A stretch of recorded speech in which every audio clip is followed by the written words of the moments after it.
feel like there's just never enough time in the day. Oh, yeah, It's like definitely. we've all been there. Absolutely. Welcome to Rise and Thrive, where we're going to uncover strategies to unlock your full potential. Okay. Just the other day, I completely missed a deadline because I thought I had way more time than I actually did. Oh, no. And, it turns out ignoring my calendar isn't the best time management strategy. I can imagine. So to make sure that doesn't happen again to me or to you, we're going to get some time management tips from some really impressive high achievers. Yeah, I think we've all been there. And you're right. Yeah. Learning from people who have really mastered their schedules is a great way to kind of up our own time management game. Absolutely. And we've got some fantastic sources for this deep dive. Yeah. We've got a YouTube video from an entrepreneur, Dan Martell, who shares his secrets for scheduling his day as a CEO. Okay.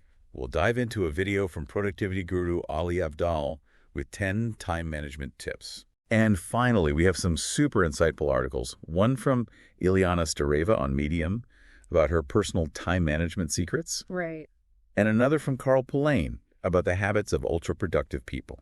That sounds like a really good mix. Yeah. What I think is really exciting is that these sources offer a blend of tactical advice and insights into the mindsets of these high achievers. Right. It's not just about cramming more into your day, but it's about making conscious choices about how you spend your time. Okay, so let's unpack this. Okay. Something that really jumped out at me was this idea of taking ownership of our time.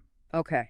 Both Dan Martell and Ali Abdaal emphasized this crucial mindset shift. Yeah. Instead of saying, I don't have time, we need to recognize that we choose how to spend our time. It's so easy to fall into that trap Right. of feeling like time is this uncontrollable force that's always working against us. Mm-hmm. But when you realize that you're the one making the decisions about how to allocate your time, it can be incredibly empowering. It's like suddenly taking the wheel instead of feeling like a passenger. Exactly. You're in the driver's seat. Yeah. And speaking of taking control, one of Ali Abdaal's tips that really grabbed my attention was the daily highlight. Oh, yeah. This is a concept that he pulls from the book Make Time. Okay. And it's all about identifying one task each day that is your top priority, Okay. your non-negotiable. You know what's fascinating about the daily highlight is it leverages a psychological principle called the Zeigarnik effect. Okay. Essentially, our brains tend to fixate on unfinished tasks. Ah, By designating a daily highlight, you're tapping into that and creating a sense of urgency that propels you to get it done. so it's almost like our brains are working with us instead of against us. Exactly. That's so cool. Yeah. Now, another technique that popped up in all of our sources is calendar blocking. It seems like every high achiever swears by scheduling everything, work meetings, personal appointments, even downtime. I get why people might be hesitant about calendar blocking. Yeah. It can seem rigid and inflexible. Right. But what if we reframe it as designing your ideal day? Okay. It's not about being a slave to your schedule. It's about making conscious choices about how you want to spend your time. Okay. Plus, having everything visually represented on your calendar helps you see where your time is actually going and identify areas where you might be overcommitting or wasting time.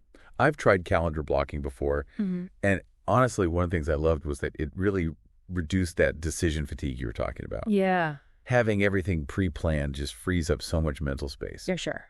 Okay, so we've talked about taking ownership of our time and planning our days. Right. Now let's dive into another crucial aspect that came up in our sources. Prioritization and saying no. Yes. Carl Pullein especially emphasizes that in order to maximize your time, you have to be ruthless about identifying your high-value tasks. Oh. Those activities that truly drive your goals forward. And then just as importantly, you have to be willing to say no to requests that don't align with those goals. I'm definitely guilty of trying to do it all and spreading myself too thin sometimes. Yeah. So how do we figure out what those high-value tasks are? Right. It feels like that's different for everyone. Absolutely. But there's a helpful principle called the 80-20 rule, or the Pareto principle, that can guide you. Okay. It states that roughly 80% of your results come from 20% of your efforts. Right. Think about a recent project you completed successfully. Okay.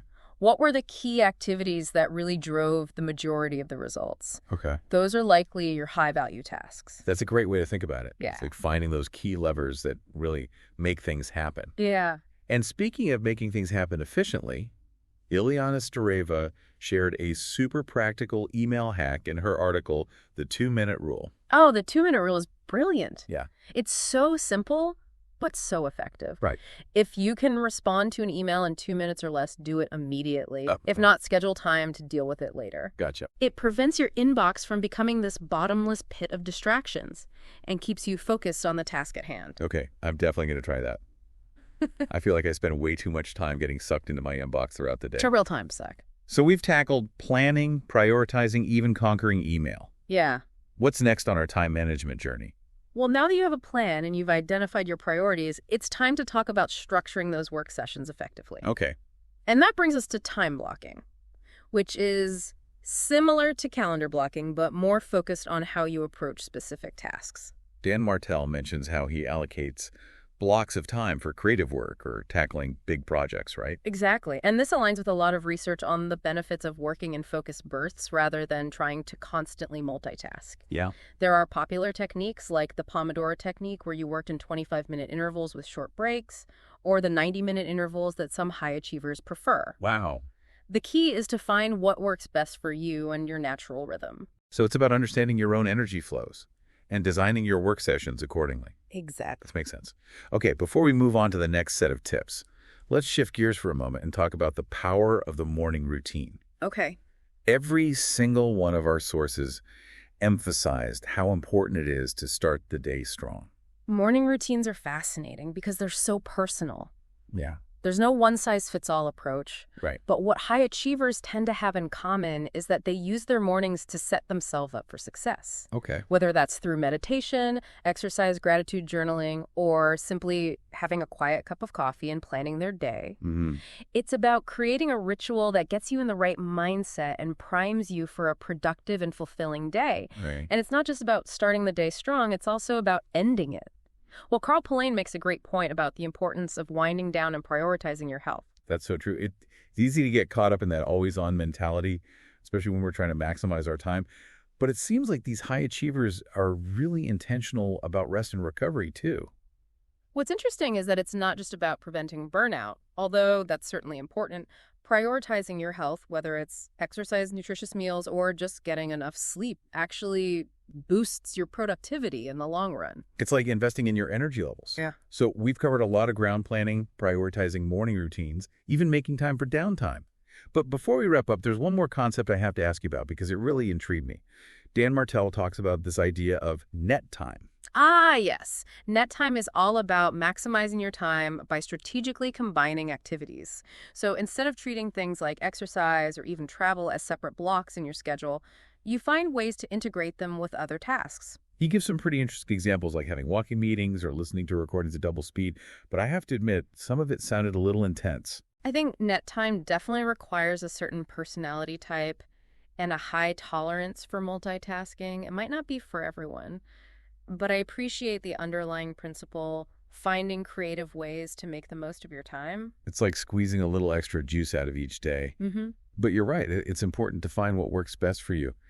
Maybe incorporating a bit of net time here and there without going overboard is the sweet spot. Exactly. It's all about being intentional with your schedule and designing it in a way that aligns with your goals, values, and even your energy levels.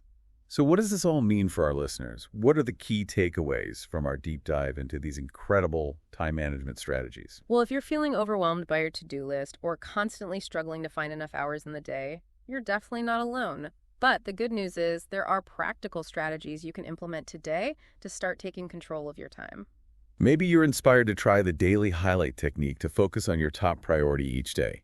Or perhaps you're ready to finally commit to calendar blocking or experiment with time blocking for your work sessions. And remember, it's not about becoming a productivity robot. It's about designing a life that feels both productive and fulfilling. It's about having the time and energy to pursue your passions, connect with the people you love, and simply enjoy life. Because ultimately, time is our most precious resource.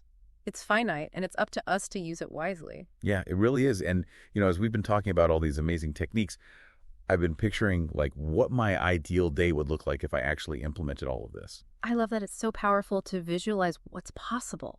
What does your ideal day look like? Well, I would love to wake up feeling refreshed and energized, maybe after a good night's sleep and a little morning yoga.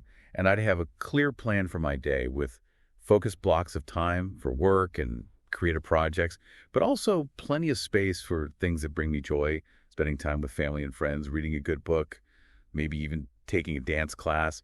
And at the end of the day, I'd be able to wind down without feeling stressed or overwhelmed, knowing that I made the most of my time.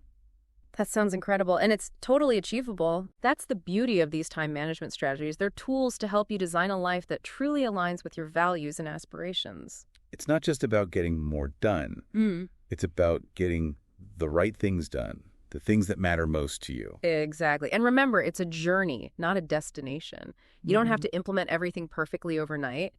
Start small, experiment with different techniques, and see what works best for you. It's like building your own personal time management toolkit. Yeah. So for anyone listening who's feeling inspired to take action, what's one piece of advice you would give them? I would say start with awareness. Pay attention to how you're currently spending your time. Where are you leaking energy? Where are you getting the most return on your investment? Once you have a clear understanding of your current patterns, you can start making intentional changes. That's such great advice. Awareness is key. Well, this has been such an insightful deep dive. I feel like I've gained so many valuable tools and perspectives. Me too. It's been a pleasure exploring these ideas with you. And to our amazing listeners, thank you for joining us on this journey to maximize your time and unlock your full potential.